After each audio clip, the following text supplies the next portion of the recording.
Joining us in his usual Monday spot right here on the Rich Eisen Show, the host of Greenlight Pod, as well as also Inside the NFL, Chris Long back here, two-time Super Bowl champ. How are you, sir? What's up? I'm good. I'm good, Rich. How are you? I'm good, man. I'm just wondering about the level of concern about the Philadelphia Eagles. What do you think right now? What do you got?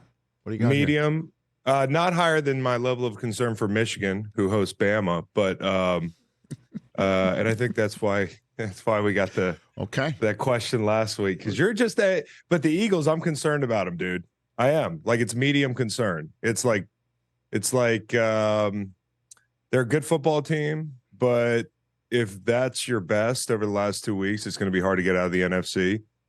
I don't think there's anybody in the AFC that they can't beat, but you're kind of approaching a situation where, San Francisco looks to be a better team, and the Cowboys look to be the type of team that you have to play a lot better than that to beat. I mean, when your best players are putting the ball on the ground in plus territory all night, it's what do you want to do? I mean, you're not going to beat that team. And then you've got probably, if not the worst, one of the worst third down defenses in the league. And you're going against one of the best in the league. And I mean, nothing sums it up more than getting 2 penalties on the same play, both of them enforced. Like, how many times do you see that in the NFL? It happened to the Eagles on a third down, I think, at the end of the first half, and they just couldn't get off the field and they couldn't stop the run. Like, I don't know, where could we start with that defense right now? It's like, that's not going to get it done. Well, how do you tighten the bolts on that in the final 4 games of the season? Obviously, the Eagles are a playoff team. We can at least, for sure. And it's kind of crazy that we have to stipulate that to continue our conversation. But how do you go ahead in the final 4 weeks of a season and fix? Are they fixable problems, what you're seeing, Chris? I mean, what do you think, Rich? I mean, like, you're looking at the defensive pieces. Some of those pieces are – the fix is the offense scoring 35 points. So, like, it kind of is what it is. Like, and Howie, who I think is brilliant, has left this door open with some of the personnel resource allocation. Now, I know Dean's hurt and that sort of thing, and they've had injuries at linebacker with Cunningham and all these guys, and it's been like a revolving door outside since Maddox went down early in the season. But I don't know, man. I worry about the scheme on both sides of the ball, if I'm being dead honest, relative to last year, and I worry about the personnel on defense. And it puts the offense in a position where they have to be great. Now, last night they were terrible putting the ball on the ground and that sort of thing, dropping footballs. Those guys will tell you that. They're probably pretty hard on themselves, but that's how they have to play if they're going to go on the road and beat Dallas in the playoffs. If they're going to have to beat San Francisco, they're going to have to score 35 points. Now, unless there's something I haven't seen yet from the defense, and it could be, and they will be in the playoffs, and they're going to have another chance to beat one of these 2 teams. I believe that. But some of the personnel issues are pretty concerning. Well, I mean, let's just put it this way. We're seeing Green Bay tonight, and I think Green Bay could really give Philadelphia a game, to be straight up with you, if they wind up being the 2 seed, a 3 seed. I know the Lions have definitely slipped.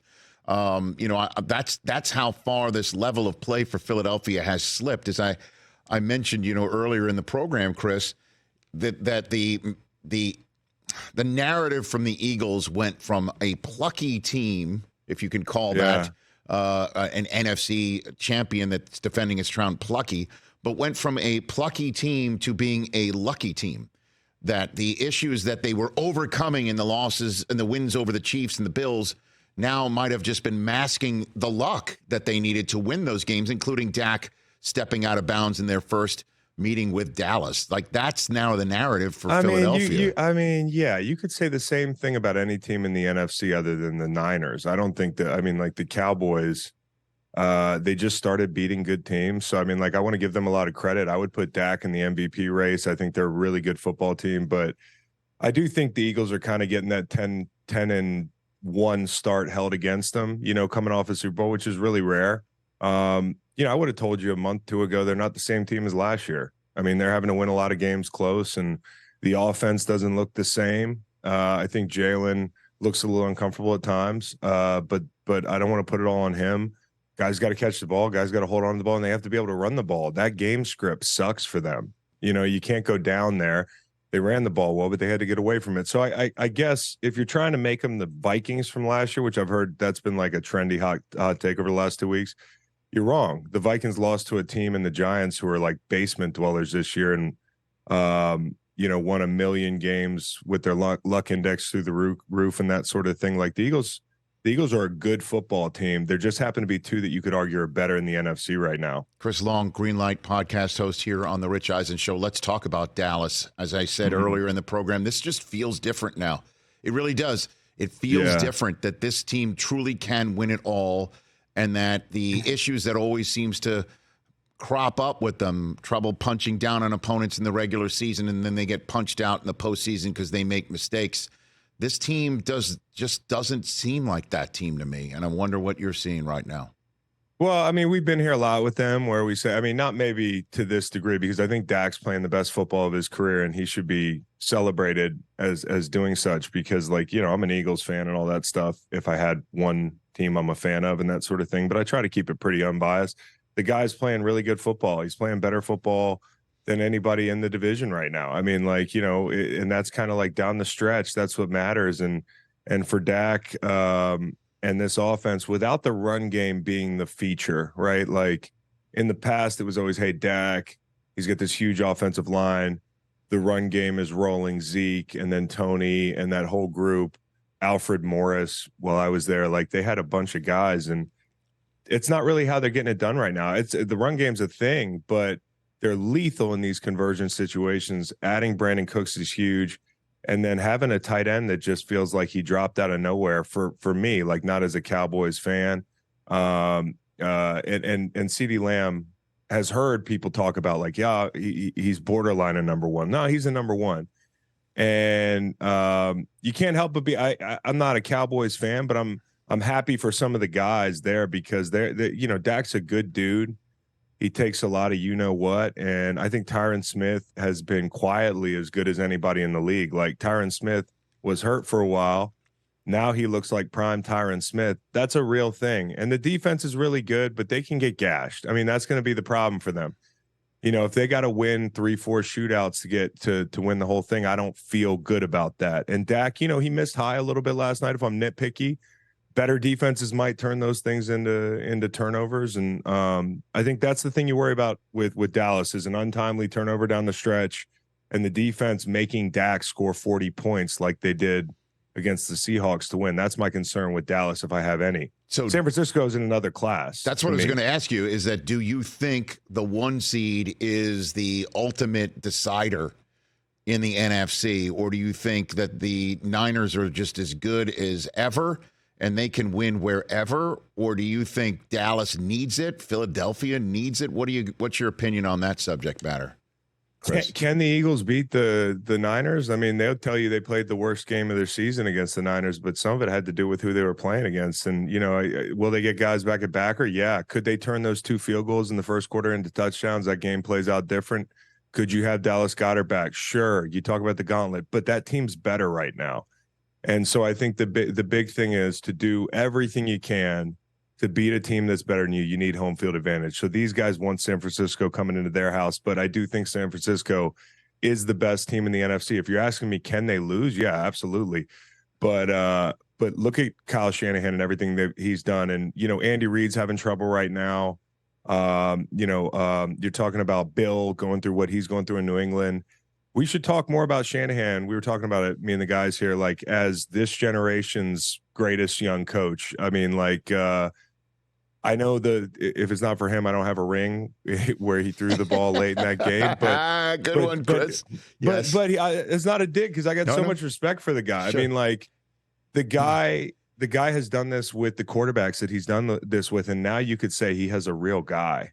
And so, like, are they better than they've ever been? Possibly. And that's scary because they've been in the bowl before.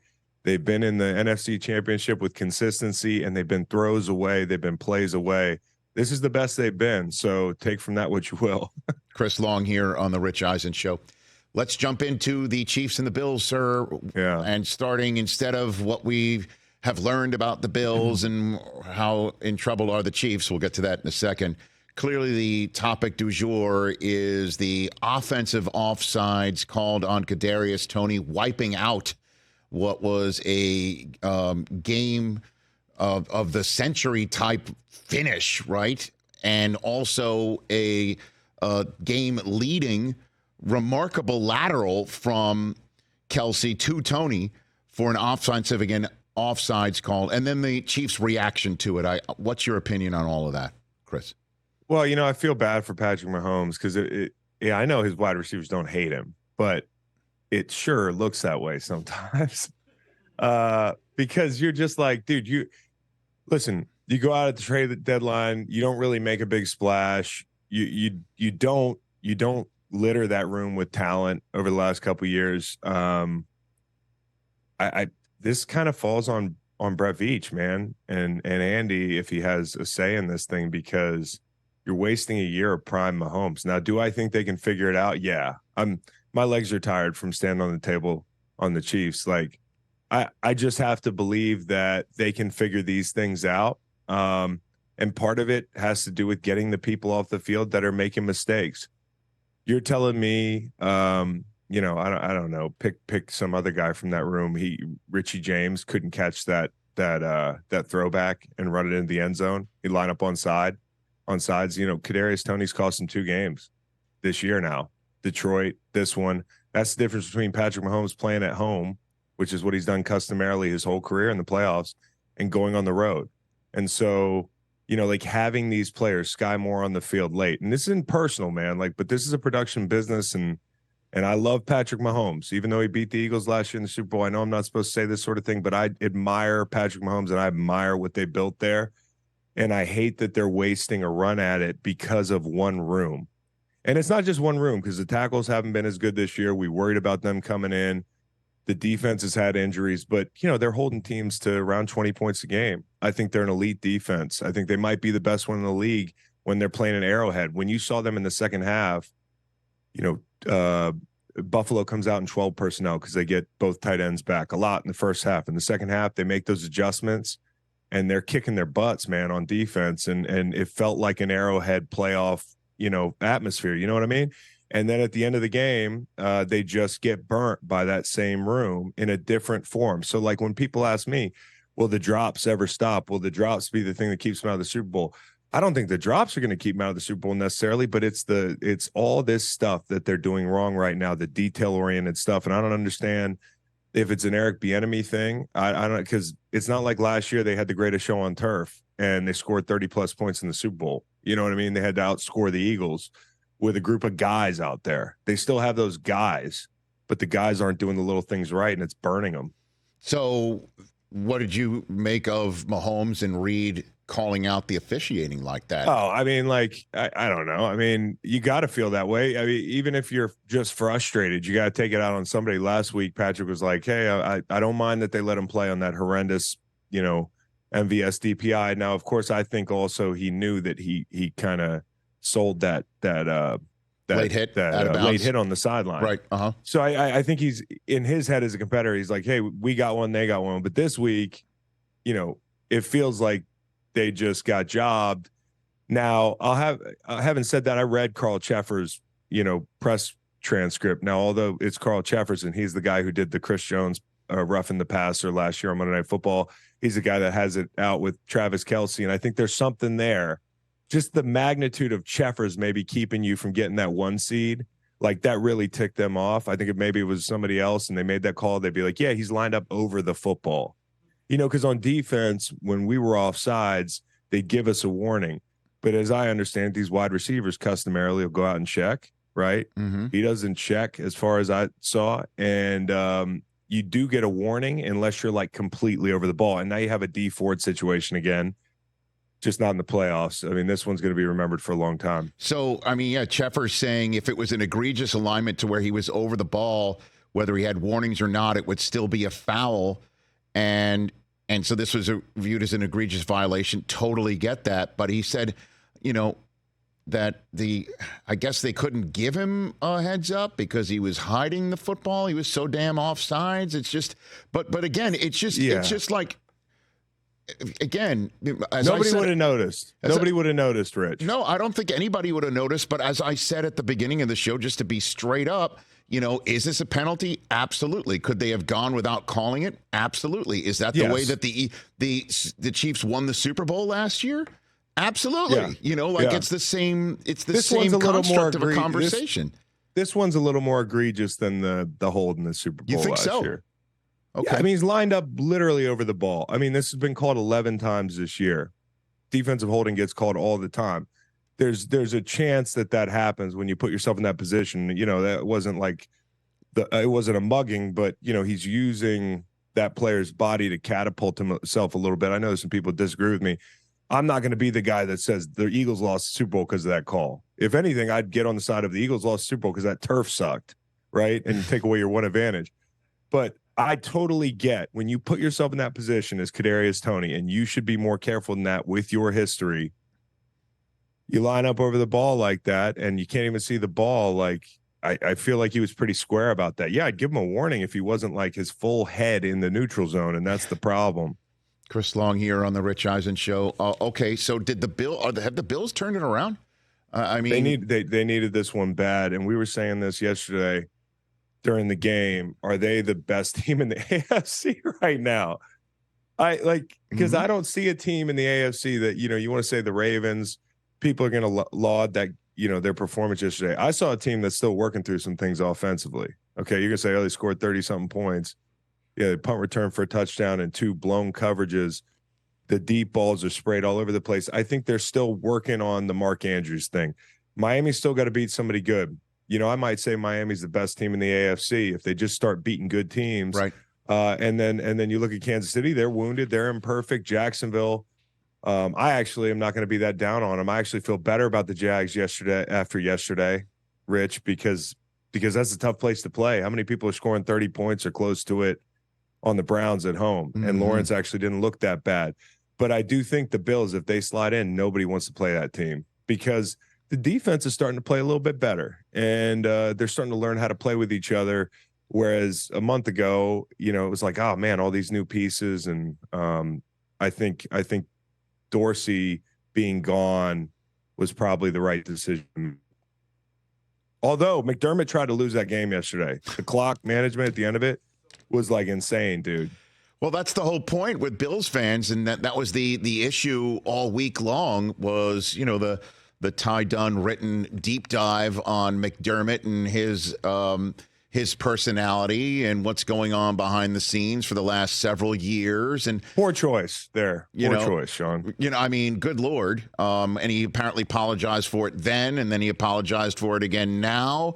And then it's how tight he is at the end of games and how the teams feel it, which is why the Bills lose close ones and things of that nature. But hey, they won it yesterday, which is why the headline of the Buffalo News kind of, hit it directly on the head. The headline was "Shake It Off," which is a nice little nod towards I know that, who was once again in the stands for the boy who's karma on the Chiefs. So they're kind of, that's the whole thing is just like who the hell are the Bills, and with you saying that it's a wide Josh Allen, but he's right, he's as good as Josh Allen plays. That's how far as they can go. That play on the sideline, right to Murray. Some of these QB runs, when he is good, there is nobody better. When he is peak Josh Allen, I don't know if there's a guy that Mahomes, right?